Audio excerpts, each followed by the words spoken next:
ఓం నమ శివాయ. అరుణాచల శివ. ఓం నమో వెంకటేశాయ.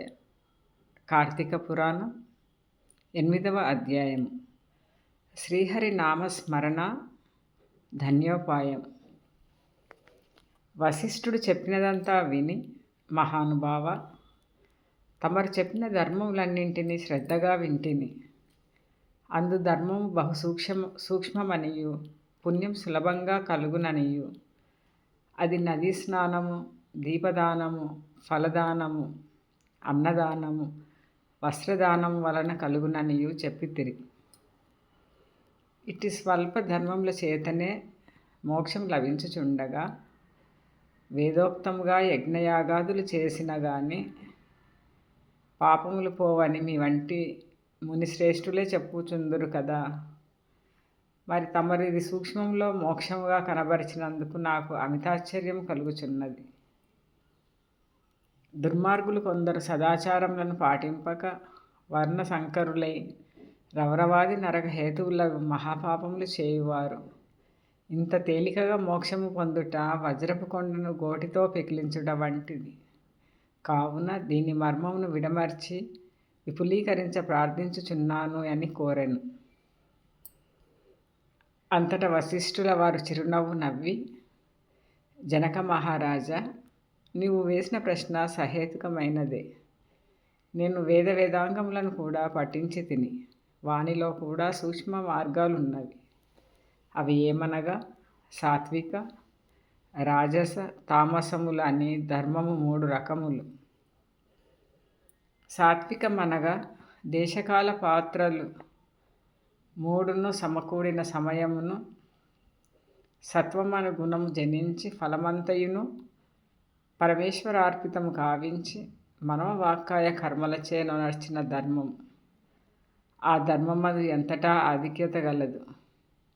సాత్విక ధర్మం సమస్త పాపములను నాశనమనర్చి పవిత్రులను చేసి దేవలోక భూలోక సుఖములు చేకూర్చును.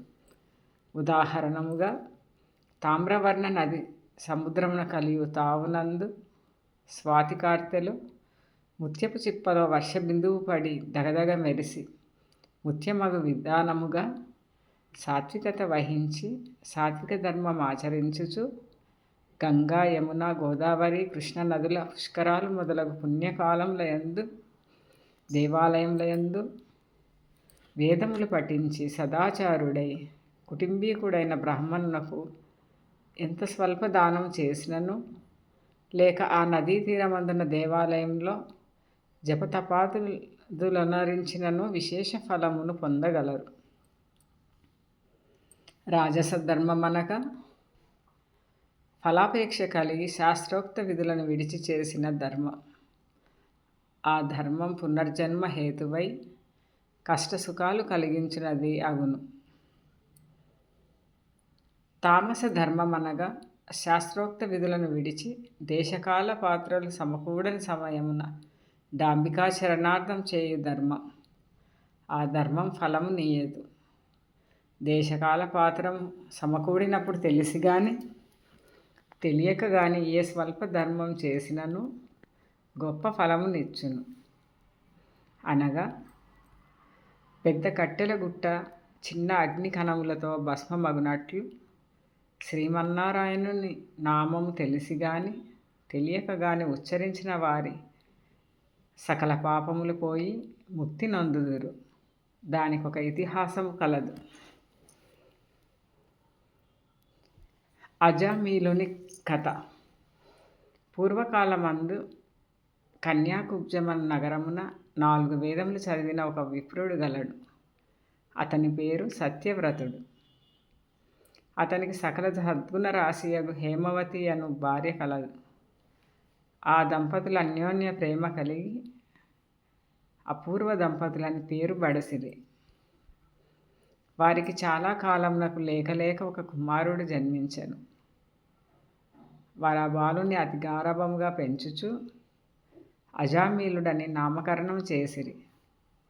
ఆ బాలుడు దినదిన ప్రవర్ధమానుడగుచు అతి గారాభం వలన పెద్దలను కూడా నిర్లక్ష్యంగా చూచుచు దుష్ట సావాసములు చేయుచు విద్యను అభ్యసింపక బ్రాహ్మణ ధర్మములు పాటించక సంచరించుచుండెను. ఈ విధంగా కొంతకాలమునకు యవ్వనము రాగా కామాంధుడై మంచి చెడ్డలు మరిచి యజ్ఞోపవిత్రము త్రెంచి మద్యం సేవించుచు ఒక ఎరుకల జాతి స్త్రీని వలచి నిరంతరము ఆమెతోనే కామక్రీడలలో తేలియాడుచు ఇంటికి రాకుండా తల్లిదండ్రులను మరిచి ఆమె ఇంటనే భుజించుచుండెను. అతి గారాభము ఎట్లు పరిణమించినదో వింటివా రాజా? తమ బిడ్డలపై ఎంత అనురాగమున్నను పైకి తెలియపరచక చిన్ననాటి నుంచి అదుపు ఆజ్ఞలలో నుంచకపోయిన ఎడల ఈ విధంగానే జరుగును. కావున అజామీలుడు కులభ్రష్టుడు కాగా వారి బంధువులు తనని విడిచిపెట్టిరి.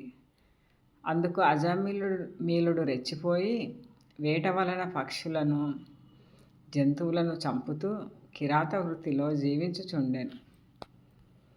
ఒక రోజున ఈ ఇద్దరు ప్రేమికులు అడవిలో వేటాడుతూ ఫలములు కోయుచుండగా ఆ స్త్రీ తేనె పట్టుకై చెట్టెక్కి తేనె పట్టు తీయబోగా కొమ్మ విరిగి క్రింద పడి చనిపోయాను.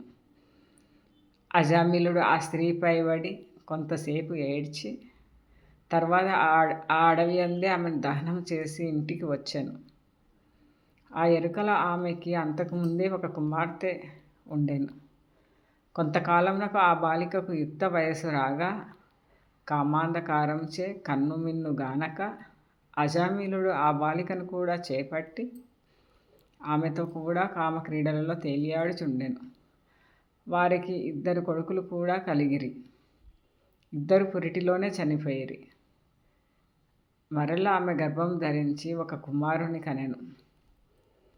వారిద్దరూ ఆ బాలునికి నారాయణ అని పేరు పెట్టి పిలుచుచు ఒక్క క్షణమైనా ఆ బాలుని విడువక ఎక్కడికి వెళ్ళినా వెంట పెట్టుకొని వెళ్ళి చూ నారాయణ నారాయణ అని ప్రేమతో సాకుచుండిరి.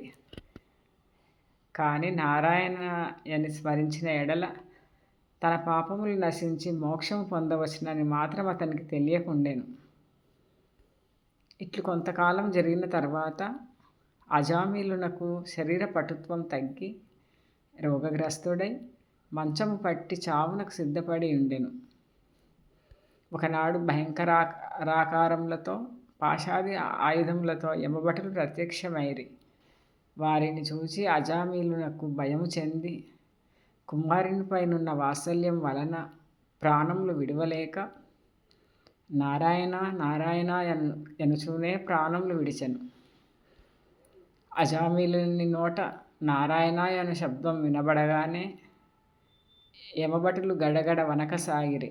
అదే వేళకు దివ్య మంగళకారులు శంఖచక్ర గదాధరులు యగు శ్రీమన్నారాయణ దూతలు విమానంలో నచటికి వచ్చి, ఓ యమభటులారా, వీడు మావాడు, మేము వీనిని వైకుంఠములకు తీసుకొని పోవుటకు వచ్చితిమి అని చెప్పి అజామీలుని విమానం ఎక్కించి తీసుకొని పోవుచుండగా యమదూతలు, అయ్యా మీరెవ్వరు? వీడు అతి దుర్మార్గుడు, వీనిని నరకమునకు తీసుకొని పోవుటకు మేము ఇచ్చటికి వచ్చితిమి గాన వానిని మాకు వదులుడని కోరగా విష్ణుదూతలు ఇట్లు చెప్పసాగిరి.